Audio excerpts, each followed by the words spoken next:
big sky, big potential. In association with Mills Reeve, this is Eastern Promise. Achieving more together. Welcome to the podcast that chooses the choicest audio cuts from the east of England and prepares them for your listening pleasure. The recipe is civic purpose and pride on this week's Eastern Promise.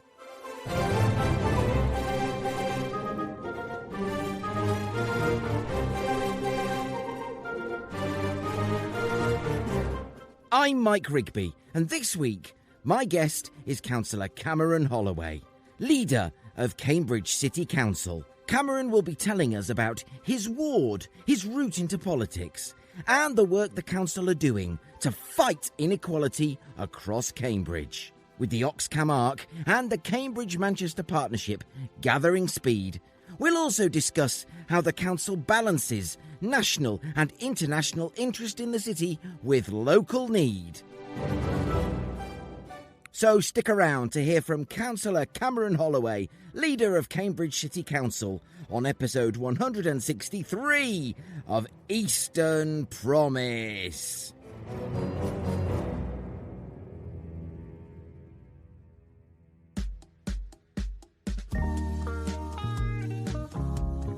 Obviously, the view of Cambridge from the outside world is all about University of Cambridge, and these days also quite a bit about the science and tech community.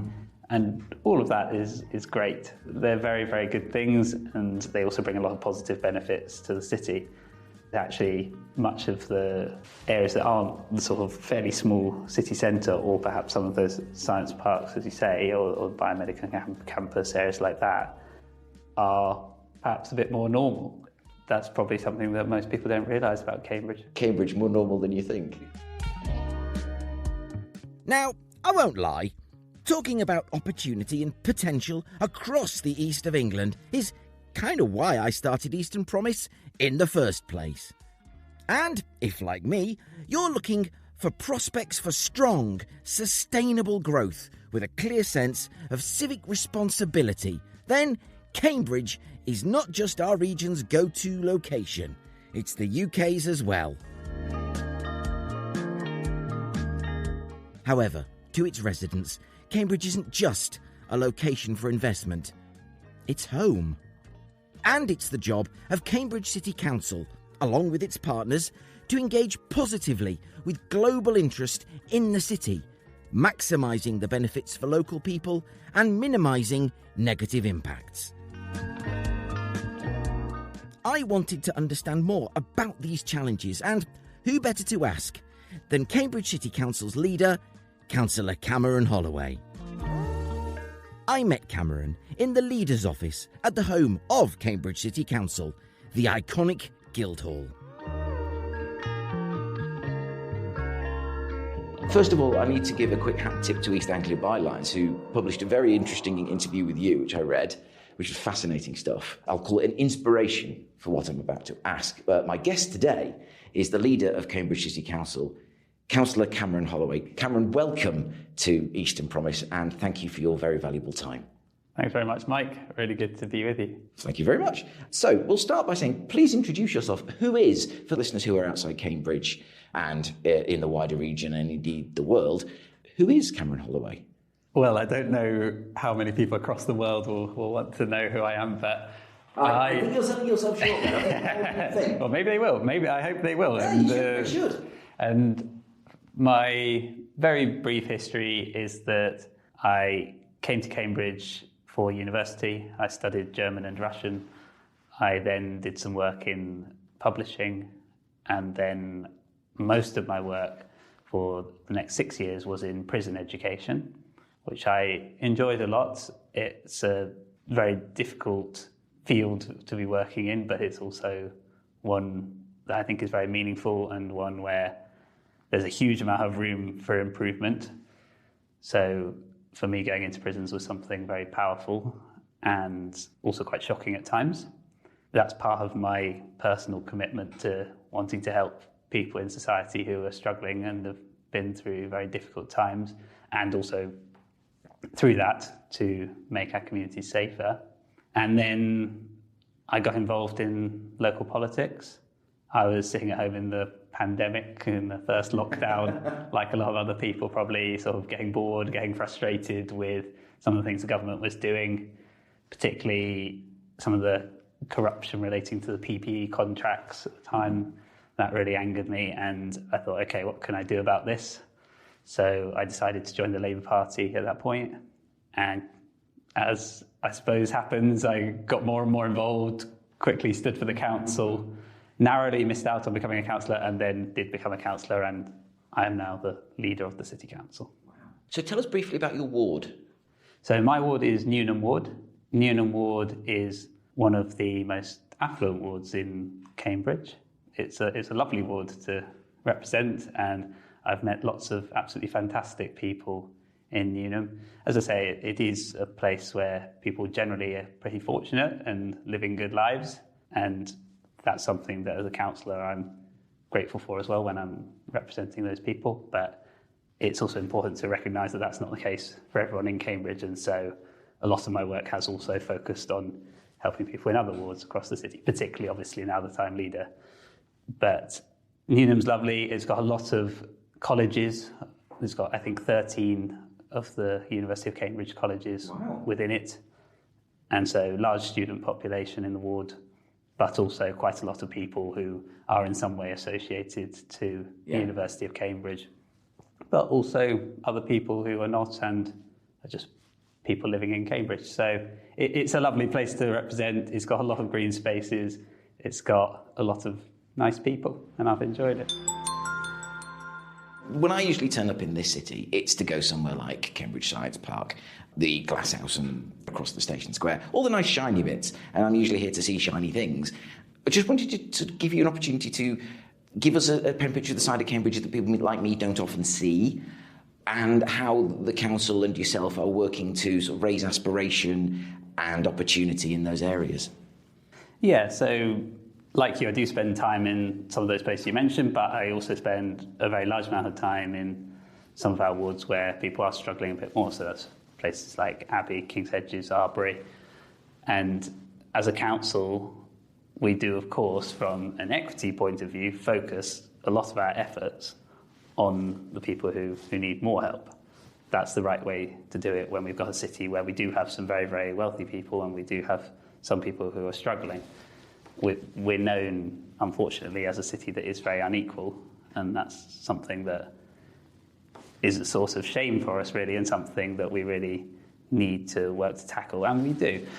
So I just want to talk a bit about what we're doing both in North Cambridge and in Abbey at the moment. So the work in Abbey's been established for a little bit longer. We've invested about £60 million in new council housing, new community facilities. Those are going up at the moment. If you look at the East Barnwell site, just by the McDonald's roundabout. I'll be there tomorrow. Yeah. Brilliant. Okay, well, have a look out for it. So you won't necessarily be able to recognise what it is at the moment, but the structure's in place for 120 new council homes, community facilities alongside those, so new library and community centre.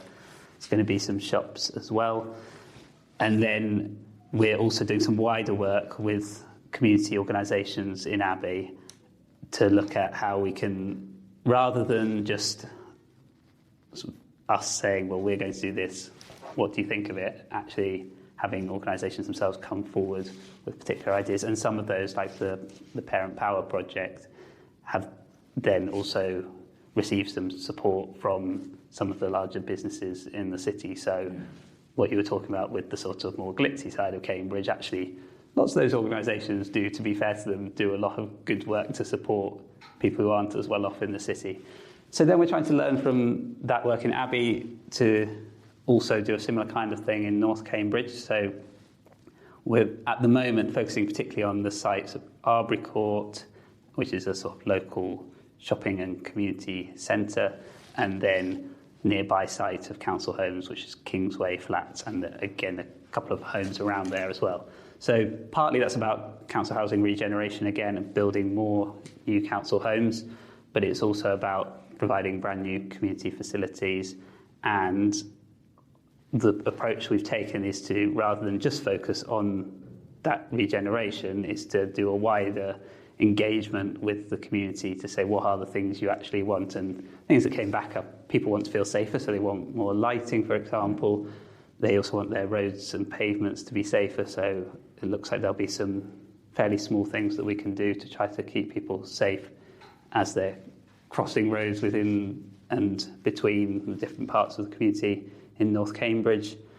In the parks, people want to see more planting, more biodiversity, but also some new facilities. So that's all ongoing work, but the important thing is that there's a level of community ownership, and again, that we don't just come in and say, well, we're going to do this, but actually that we continue to talk to residents all the time. So in autumn and winter last year, I spent a lot of my time in Arbury for this particular work because we're looking at these Arbury Court proposals, but also the surrounding area and what we can do. And I've spent a lot of time so far listening to residents, and I will be continuing to do that.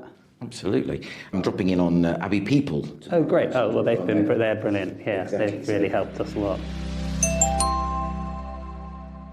I might just jump back to this topic in a minute, but I want to move on to another that, as a Mancunian, is of particular interest to me. Now, Cambridge has an innovation partnership with Manchester, so the two universities, Innovate Cambridge, Unit M, and the two cities are, of course, very different on paper. As you say, Cambridge is one of the greatest small cities in the UK.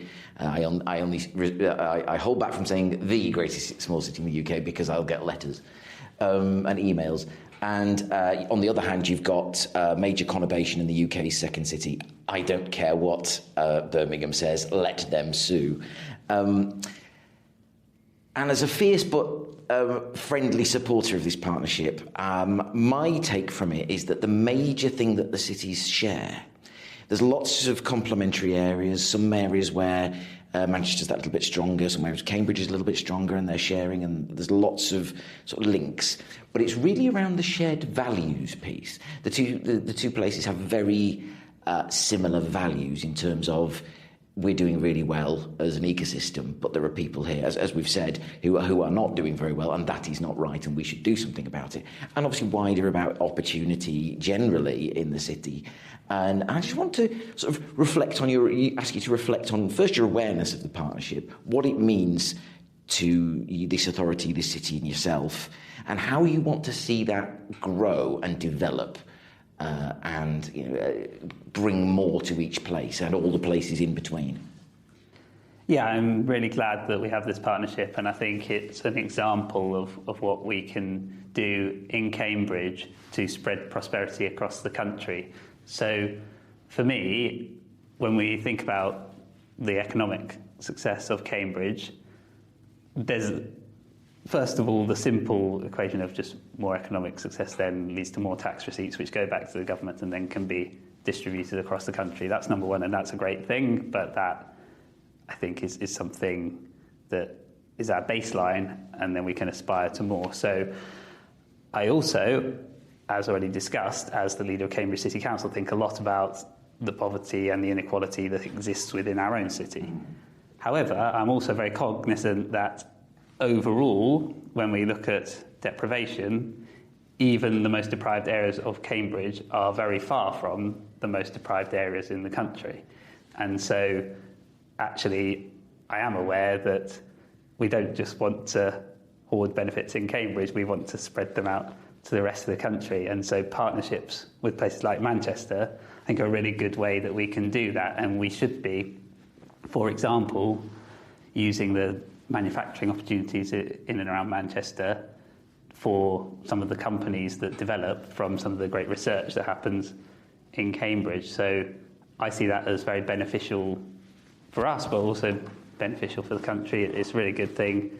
Very glad to be supporting it, and I hope that if that develops in a way that does genuinely produce, on the one hand, on a very simple level, job opportunities, but also wider economic ties, then is something we could repeat potentially with other cities.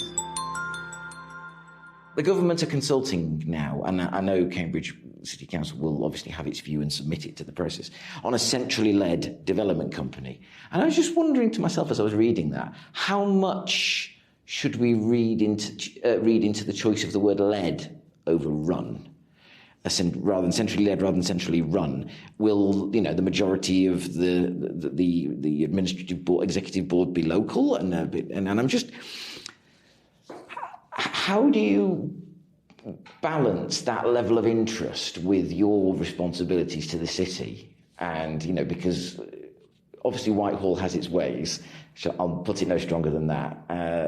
That they sort of say this is what the minister wants, these things, and that's what's going to happen. So I'm just interested in how you found that dealing with central government as the leader of this authority, and how you're making sure, this was a better question and I could have made it shorter, so I apologise, how you're making sure that local voices are heard in whatever emerges from their consultation.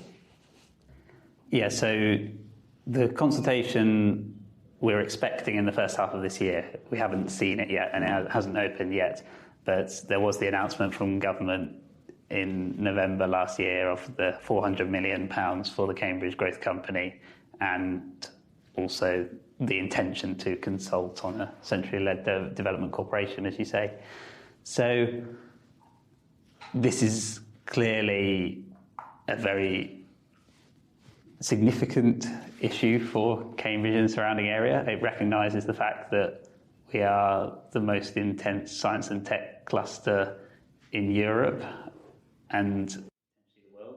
Yeah, so I was going to say I'd go further, but potentially the world. I get grandiose all the time. Depends on which list you're looking at, doesn't it? So I think we have to recognise just how significant that is, and that's why the government has such an interest in Cambridge.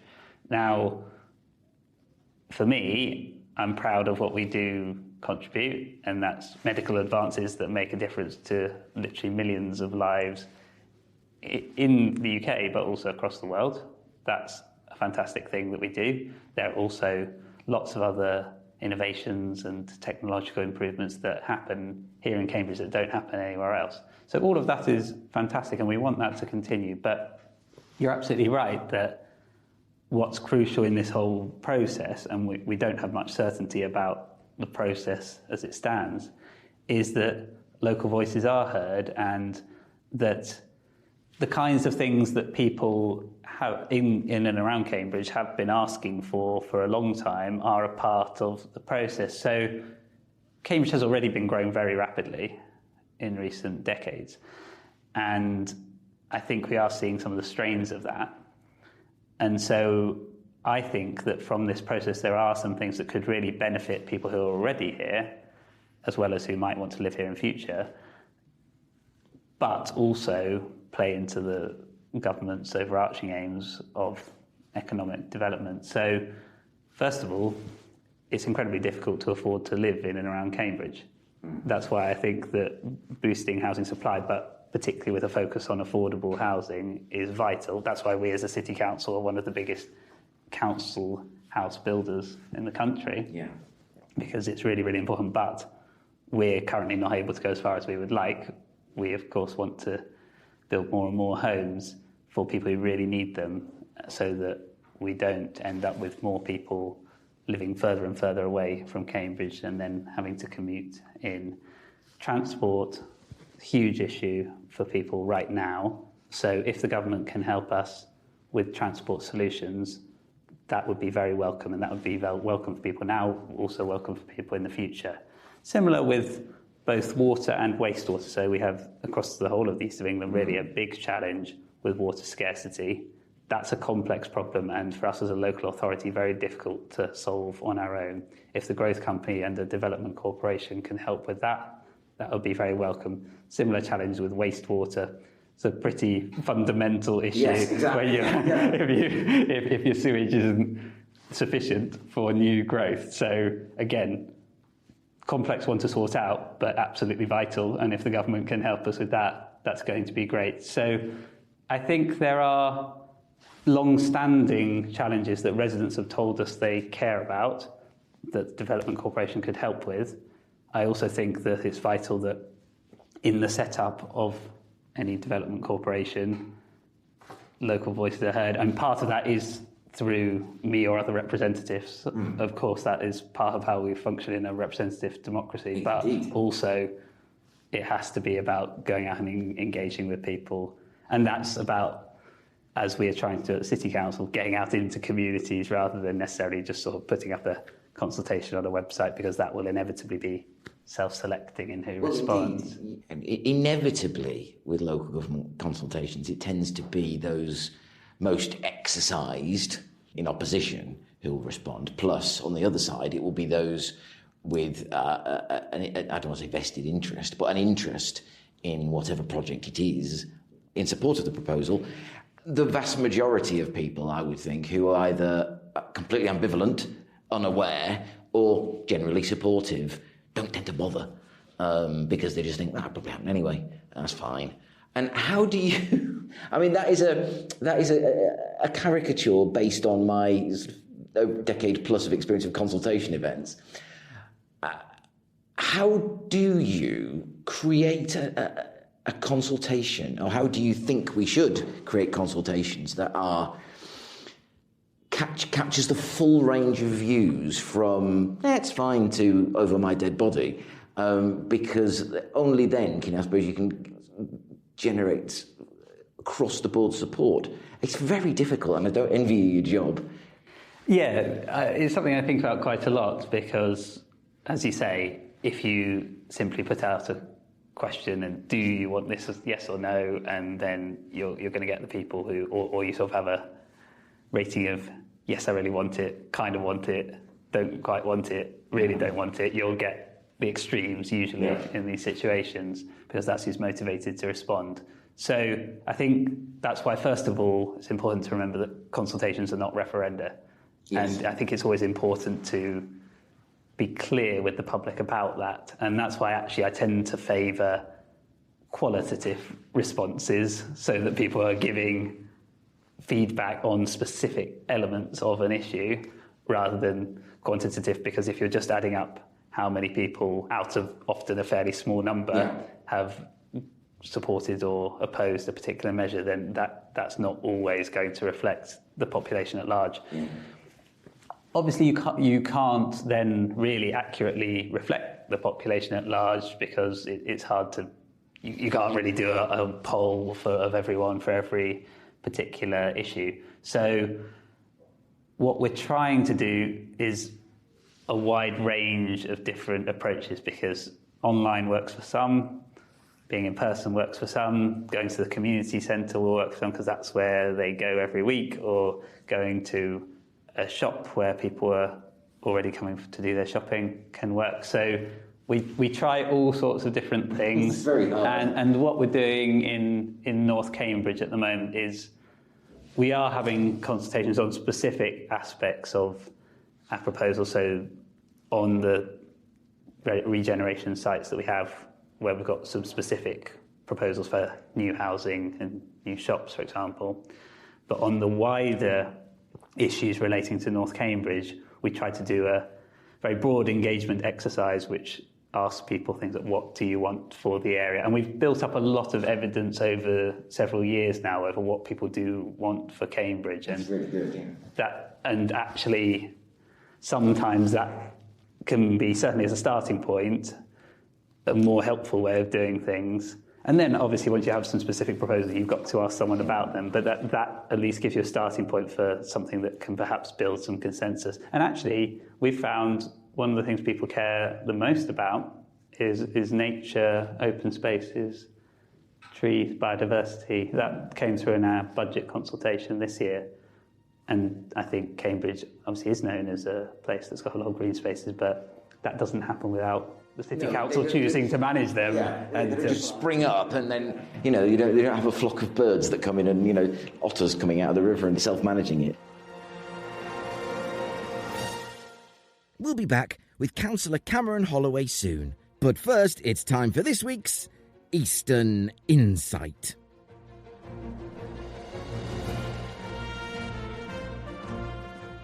Eastern Promise shines a light on the people, places, innovators and ideas that make the East of England such an extraordinary place. Why do we do this? Because the East of England deserves to be heard, as much by ourselves as by potential partners and investors outside the region. How do we do this? By amplifying the power of our ecosystems through an authentic brand that is trusted across Cambridgeshire, Norfolk, Suffolk and beyond. We've earned the trust of councils, charities, businesses and more to convene thought leaders, showcase the region and to champion success. The Eastern Promise podcast makes sure that the good news about the East of England goes global. Eastern Promise live events highlight potential and opportunity. We create beginners' guides to improve ecosystem access. With Cambridge, Peterborough, Ipswich and Norwich only the first to get the treatment. And later this year, we'll be launching Big Sky Thinking. Special events designed to engage thought leaders to consider the how behind unleashing our region's full potential. All of it designed to make your place, your people and your mission more visible and more understood. But here's the really good news. We've only begun to scratch the surface of what Eastern Promise can offer. And that, dear friend, is why we're opening the door to strategic partnerships with Eastern Promise. We want to advance our shared goals through jointly curated narratives. That means special thematic episodes, live roundtables, joint events, and unique insight briefings. Whether you're a council, a university, a business network, an SME or a major employer, a partnership with Eastern Promise will tell your story in a way that resonates far better than any old advert can. So, if you want to amplify what you do, if you want to bring others into your ecosystem, if you want your town, institution or organisation to speak with a clearer, louder voice, then let's talk. You can email me directly at podcast@easternpromise.org.uk. Drop me a DM on LinkedIn, I'm always happy to chat, or go to easternpromise.org.uk/contact and you can reach me from there. Everything comes through directly to me. So, let's tell the story of the East of England together. And if you'd like to deliver your Eastern insight, contact Eastern Promise at podcast@easternpromise.org.uk. Now let's return to my chat with Councillor Cameron Holloway, leader of Cambridge City Council. I'm really interested in the concept of the public good, because I think that's something, personally speaking, I'm not speaking for Eastern Promise now, that we've lost touch with, that we're too focused on the balance sheet, and that there are certain things that need to be done for the public good, rather than we've got to make all the ones and noughts, the columns line up and it has to make a profit and we can't go over budget. There are things that have to be done because they are needed. And I'm just really interested in your thoughts on that, particularly as it pertains to housing. Putting up housing is fairly easy and people are doing it all the time. It's the fact that people can't afford those houses when they are built. And that's a sort of endemic problem across the country, indeed across the Western world. So just ask you to reflect again on that concept of the public good and how Cambridge City Council are rising to that challenge. Yeah, I would argue that that's what the City Council is here for the public good, because, as you say, there are lots of good things that go on in and around Cambridge, but actually the City Council is there to provide these things that actually wouldn't happen otherwise. So, for example, keeping all our open spaces going, running 100 plus play parks across the city, we keep those maintained and we invest in new equipment, or £1.1 million worth of community grants that we give out every year. So, and there are many, many more examples, but those are things that wouldn't happen otherwise. The housing issue, I think, again, is a great example of that, because we are one of the few councils that's building significant numbers of council houses. So as of 2025, we've got to our 700th completion of a council home, and we also, in order to do that, are building market homes to fund those. Now, to be fair, it's not just that building homes. Sometimes there's this idea that, well, if you build homes that are unaffordable to people, that's not worthwhile. And actually, I'm far from an expert on housing economics, and there are lots of very complex elements to it, but one of the elements is supply and demand, and so to an extent, building some houses will help to bring down the price of other existing houses and those new ones. However, what we recognise is that there are lots of people for whom it is really, really difficult to live in and around Cambridge, and so that's why we build council homes. First of all, you've got very significantly reduced rents, but secondly, you've also got the secure tenure the council home offers. So we think that's invaluable, and that's why we've put very significant resources into building those new homes over the last 7 or so years. We're looking now to accelerate that programme, and we're hoping that we'd be able to build at least another 1,300 in the next 10 years. I think that it's important to stress just how unaffordable Cambridge is, but also that not only are we building lots of council homes, we're building them to a very high standard, because actually we really value our council tenants and giving them something decent. So that actually if you go around and look at some of our sites, these are many of them built to a very, very high energy efficiency standard. We have done some at passive house standards. We've now, for cost reasons, moved mostly to what we're calling CAM standard, which is close to that. So very low energy bills for our tenants, be kept very warm in the winter, generally also cooler in summer. Also providing alongside these at some of our larger sites like Timberworks, Ironworks, Meadows, things like community centres or play parks. So it's not just about the homes, it's also about the facilities that go with it.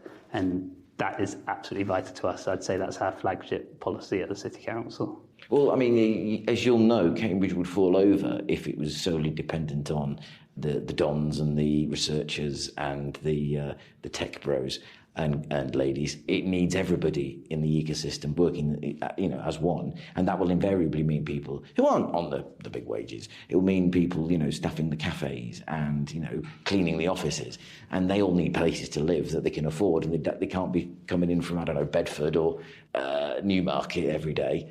You're absolutely right. You need that diversity of supply. What is the one thing that this is more lighthearted, one thing that you, Cameron Holloway, think would surprise people who don't know Cambridge? Obviously, the view of Cambridge from the outside world is all about University of Cambridge, and these days also quite a bit about sort of science and tech community. And all of that is great. They're very, very good things, and they also bring a lot of positive benefits to the city. But I think that there are people who probably don't recognise that actually much of the areas that aren't the sort of fairly small city centre, or perhaps some of those science parks, as you say, or the biomedical campus, areas like that, are perhaps a bit more normal. I think, to be honest. Actually, if you go around other areas of the city, they probably feel, I think they're nice places to live, but they probably feel a bit more like a normal place to live than the sort of spires of the colleges. So, I think that's a fairly anodyne thing to say, but I think that actually that's probably something that most people don't realise about Cambridge. Cambridge, more normal than you think. Do you know what? From my point of view, answering my own question, is that one thing I have found is that from the outside, if you have nothing usually to do with Cambridge, it can be quite intimidating. It looks like the walled citadel, but it really isn't, and it is probably one of the warmest, most welcoming ecosystems and cities I've had the pleasure to engage with. It is really lovely, and I can't stress enough how grateful I've been for that welcome. and it does credit to you, to your city, and to its people. So, just last question: where in Cambridge do you, Cameron Holloway, like to spend your time, your spare time, if you ever have any? Well, you mentioned, you asked me initially about Newnham and about my ward, and one of the places that I really like to go is the Westfields, which are just out to the west of Cambridge. They generally very quiet, and I just go for a walk or a run there in the evenings quite often. Often if you're going out that way, then you see the sun setting, and you've got lots of rabbits around, lots of different types of birds, and it's just quite nice and peaceful. So that's what I like to do. Fantastic. Well, Cameron Holloway, thank you very much for giving up a lot longer of your time than I thought. I really enjoyed that conversation.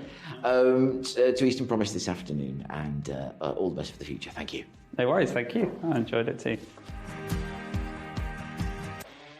My huge thanks to Cameron and to Peter Freeman of the Cambridge Growth Company for recommending Eastern Promise to Councillor Holloway in the first place. And now, don't touch that dial, because here come this week's Action Points. Action Points! Action Points! Action Points! You know, that jingle's starting to grow on me. Yeah, a bit like a fungus.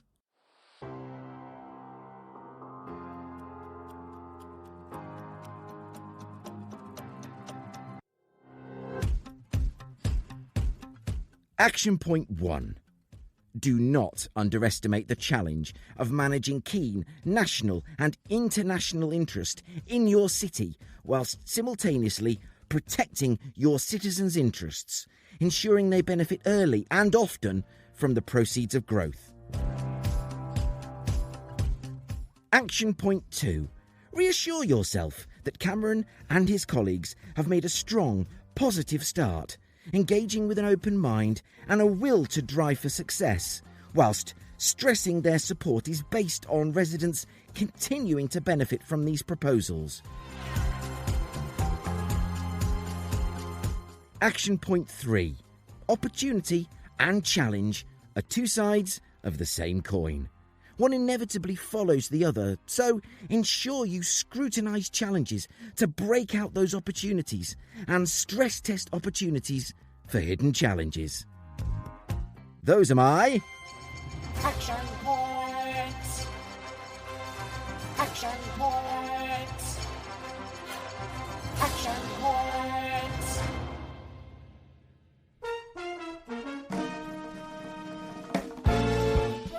And that's it. That's all you're getting this week. I have been Mike Rigby, and will be so again after the Easter holidays, when I'll be at the Norwich Theatre Royal to chat with Chief Executive and Creative Director of Norwich Theatre, Stephen Crocker. We'll be discussing the role the theatre plays in the city across its 3 distinct stages: the Norwich Theatre, the Norwich Playhouse and Stage 2.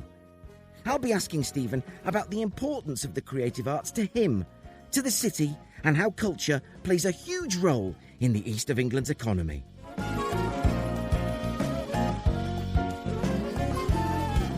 That's when we return, on or around the 16th of April. Do join us. So, until then, bye for now. To hear other episodes of the Eastern Promise podcast, and to find out more about what we do, go to our website at easternpromise.org.uk.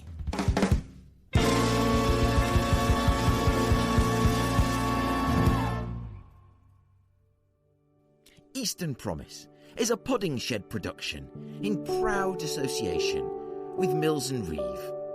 Achieving more together.